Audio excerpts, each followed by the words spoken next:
semua. Rekan-rekan sekalian, pada siang hari ini Barreskrim Polri, khususnya Direktorat Tindak Pidana Ekonomi Khusus, akan melakukan press release sehubungan dengan kasus yang sedang ditangani, yaitu perusahaan investasi ilegal, yaitu EDC Cash. Seperti kita tahu bersama, dari aktivitas perusahaan ilegal ini telah banyak memakan korban masyarakat, ini sampai puluhan ribu jumlah.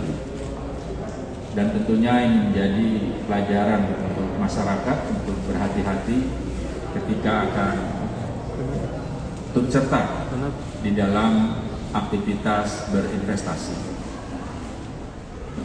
Nanti untuk lebih jelasnya apa dan bagaimana daripada EDC Cash ini nanti akan dijelaskan oleh Direktur Tindak Pidana Ekonomi Khusus, yaitu Brigjen Pol Helmi Santika. Silakan Pak Helmi untuk dapat menjelaskan. Assalamualaikum warahmatullahi wabarakatuh. Selamat siang, salam sejahtera bagi kita sekalian. Rekan-rekan, pada kesempatan ini kami dari Barreskrim, khususnya jajaran BTP Deksus, ingin menyampaikan kepada rekan-rekan sekalian hasil ungkap yang dilaksanakan oleh tim dari BTP Deksus sehubungan dengan aset kripto, kripto yang berhasil diungkap oleh tim kami. Sebagaimana dimaklumi, beberapa waktu lalu juga sudah pernah muncul di media tentang beberapa korban dari usaha atau kegiatan yang berkaitan dengan aset kripto yang menamakan dirinya EDC Cash, EDC Cash. Kemudian mendatangi Barreskrim untuk membuat laporan. Tetapi jauh sebelum itu kami sudah mendapatkan informasi itu, kita sudah melakukan penyelidikan sehingga kemudian kita melakukan upaya paksa. Jadi perlu saya sampaikan kepada rekan-rekan sekalian bahwa awalnya para pelaku ini mengikuti dalam sebuah komunitas yang namanya Edinar Cash. Itu ada sekitar 500 sampai dengan 1000 keanggotaan dalam member tersebut. Kemudian pelaku yang bernama AY mengajak beberapa rekannya untuk mencoba membuat sebuah aplikasi baru lagi, yang sistem kerjanya mungkin kurang lebih sama, dimodifikasi sedemikian rupa sehingga tersangka AY bersama-sama dengan EK kemudian BA membuat sebuah aplikasi yang diberi nama EDC Cash, Edinar Coin Cash, di mana dalam aplikasi tersebut tersangka AY adalah sebagai top levelnya atau top line-nya, kemudian EK itu sebagai admin, kemudian BA sebagai exchanger. Itu peran-peran mereka. Nah, dari aplikasi ini maka setiap member yang baru atau mungkin sebelum ke member, saya akan jelaskan sedikit bagaimana aplikasi ini bermain atau beroperasi. Jadi setiap member akan 5 juta diminta untuk mentransfer sejumlah 5 juta rupiah yang dari uang 5 juta rupiah ini akan dikonversikan menjadi koin, ya, menjadi koin senilai 200 koin. Jadi 4 juta rupiah untuk koin senilai sejumlah 200 koin. Kemudian 1 juta rupiah, 300.000 adalah untuk sewa cloud, dan 700.000 itu untuk upline, kalau memang ada upline. Nah, kemudian dijanjikan bahwa diam ya, tidak aktif, diam saja akan mendapatkan keuntungan 0,5% per hari dan 15% per bulan. Diam saja. Apalagi kalau dia aktif mencari downline, dia akan mendapat 35 koin, ya, akan mendapat 35 koin. Kemudian dia janjikan juga bahwa tadi ya, diam saja akan mendapatkan keuntungan. Kemudian kalau aktif dia akan mendapatkan setidak-tidaknya 35 koin. Kalau tidak, ini sudah ikut secara internasional. Kemudian kalau tidak ada yang beli, maka si top level akan membayar, kurang lebih seperti itu. Nah, ini sistem dari aplikasi tersebut. Kemudian dari data yang kita punya itu ada sekitar 57.000 member, ya. Jadi rekan-rekan bisa kalikan sendiri, kalau misalkan ada 57.000, jumlahnya minimal 5 juta, kira-kira kurang lebih ada sekitar 285 miliar. Itu kalau flat 5.000, tapi mungkin ada yang top up dan lain sebagainya. Nah, dari peristiwa ini kemudian kita melakukan penggeledahan di beberapa titik. Pada waktu itu, ya, melakukan penggeledahan. Dari hasil penggeledahan itu kita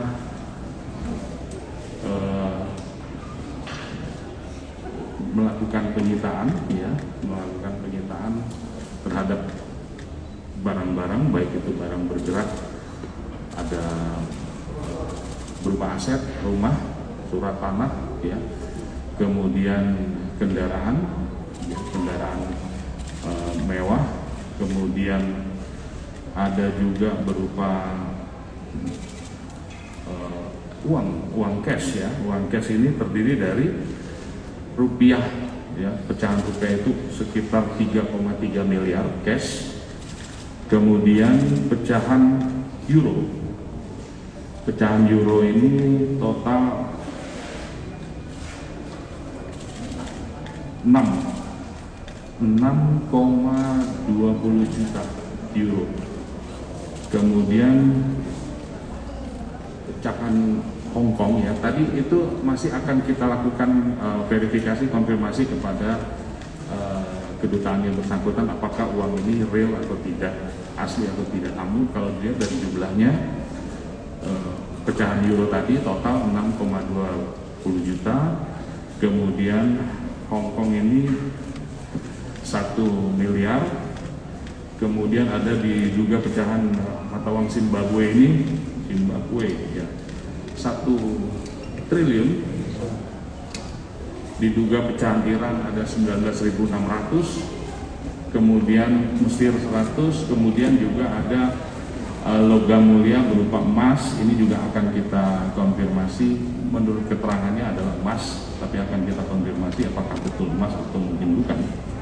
Kemudian perangkat komputer set, ya, server dan lain sebagainya yang kita duga digunakan untuk menjalankan aplikasi tersebut. Kemudian barang-barang branded, ya, tas dan lain sebagainya.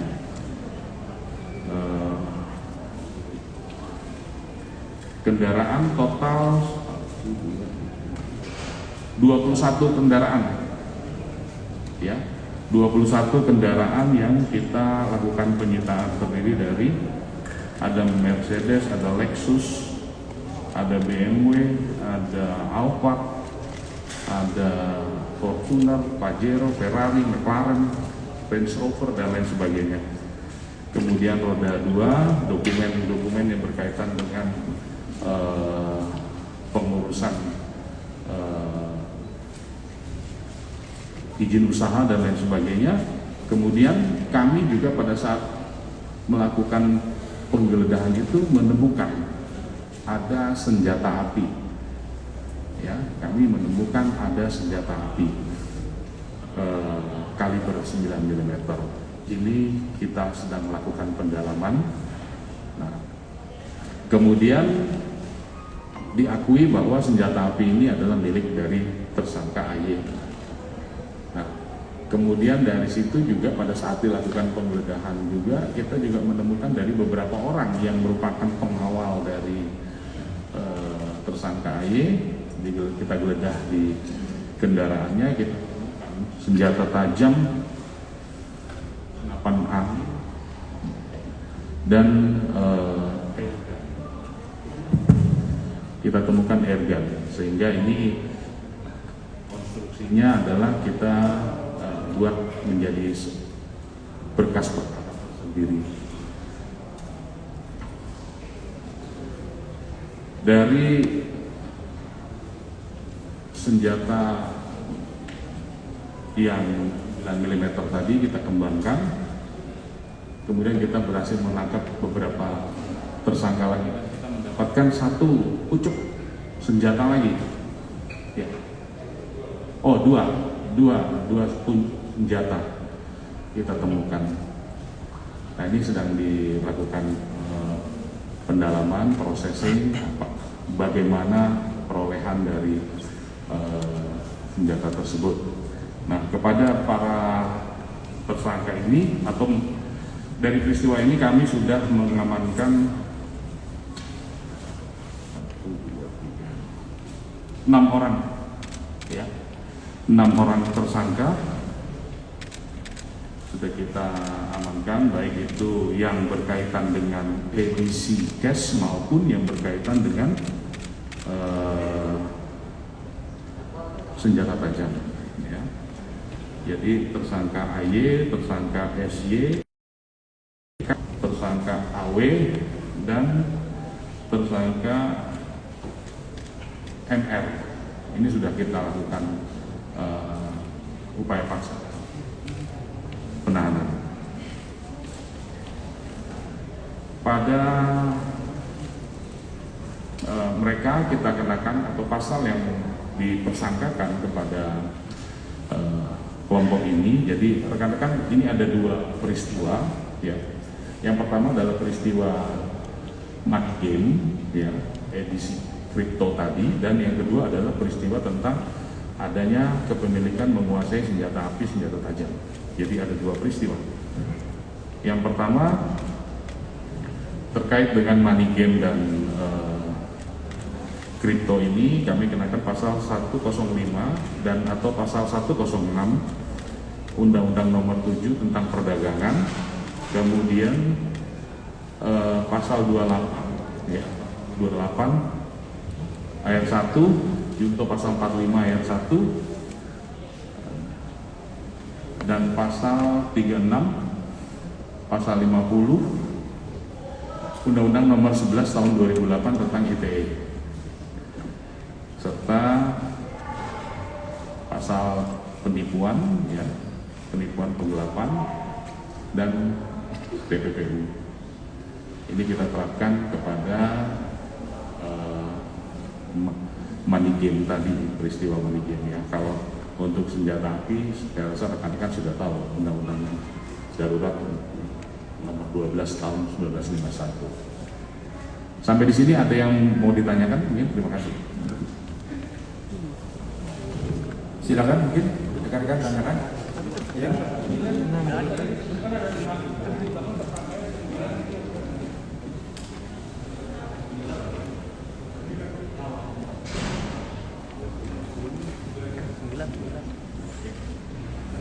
Ya. Jadi 6 dan jadi total semua 9. Ini semuanya termasuk pengembangan pada kasus yang SEMPI. Jadi ini total semuanya. Ya. tahu semua, tetapi kalau kita coba lihat mulai dari kasus yang edisi atau kasus yang Manidian itu ada 6 tersangka ditambah 3 tersangka yang dalam kaitan undang-undang darurat. Terima kasih.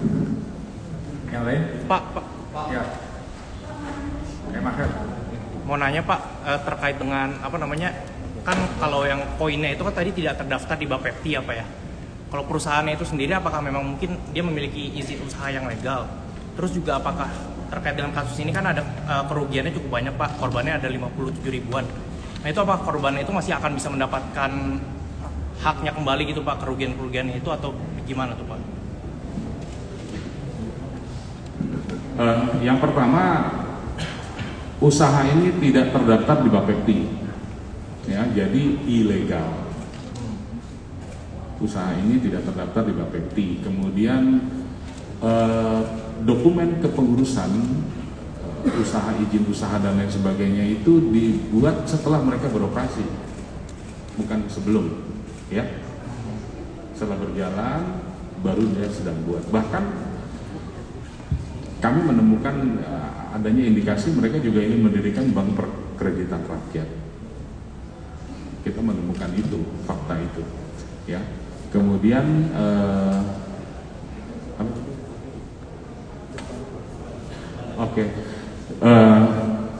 DTP-Deksus membuka desk pengaduan laporan. Jadi mungkin bisa dibantu oleh rekan-rekan wartawan untuk bisa media untuk bisa di-share kepada masyarakat bahwa kami membuka desk pengaduan laporan kepada masyarakat atau warga masyarakat yang mengalami yang menjadi korban bisa melaporkan kepada DTP-Deksus Subdit Industri Keuangan Non-Bank. Ya, memang yang kita temukan, kita lakukan penyitaan sampai dengan saat ini adalah seperti yang bisa rekan-rekan lihat. Namun dalam upaya sehingga harapannya kepada masyarakat yang menjadi korban hak-haknya bisa kembali. Terima kasih. Sekali satu lagi. Ya. Pak Dir, ada keterlibatan orang asing dari operasi ini, dari penangkapan ini? Tidak ada. Kemudian mobil-mobil yang di depan itu suratnya lengkap atau ada yang tidak bersurat? Jadi ini adalah barang bukti barang yang kita temukan pada saat dilakukan penggeledahan. Nah, kemudian maka dari penggeledahan itu maka kewajiban kita adalah mendalami asal usul, hubungan dan lain sebagainya. Ya, ada beberapa kendaraan, ada 21 kendaraan yang kita amankan dari para pelaku. Kita sedang dalami sumbernya dari mana, asal usulnya dari mana. Ada yang lunas, ada yang kredit, gitu. Bahkan ada yang dalam tanda kutip itu sebagai door price. Ya, betul ya. Sebagai door price yang kami juga sudah bisa menduga door price itu juga dibeli dari uangnya para nasabah itu sendiri kurang lebih. Ya, jadi kita masih akan mendalami asal usul barang dan lain sebagainya sehingga bisa menjadi lebih jelas. Terima kasih. Baik, rekan sekalian, saya rasa sudah cukup.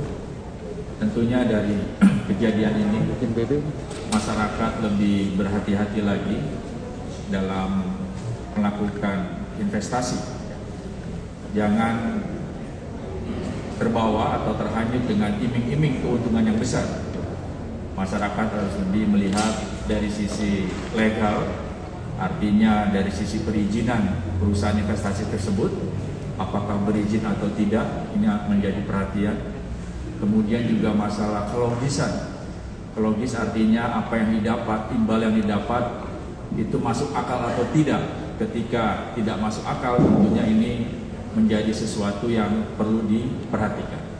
Dan tentunya masyarakat juga apabila menemukan hal-hal semacam ini, segera laporkan kepada aparat penegak hukum, khususnya kepolisian yang tentunya akan menindaklanjuti. Dan yang tidak kalah pentingnya, masyarakat tidak main hakim sendiri menghadapi kasus seperti ini, karena dengan main hakim sendiri tidak menyelesaikan masalah, tetapi akan memunculkan masalah yang baru.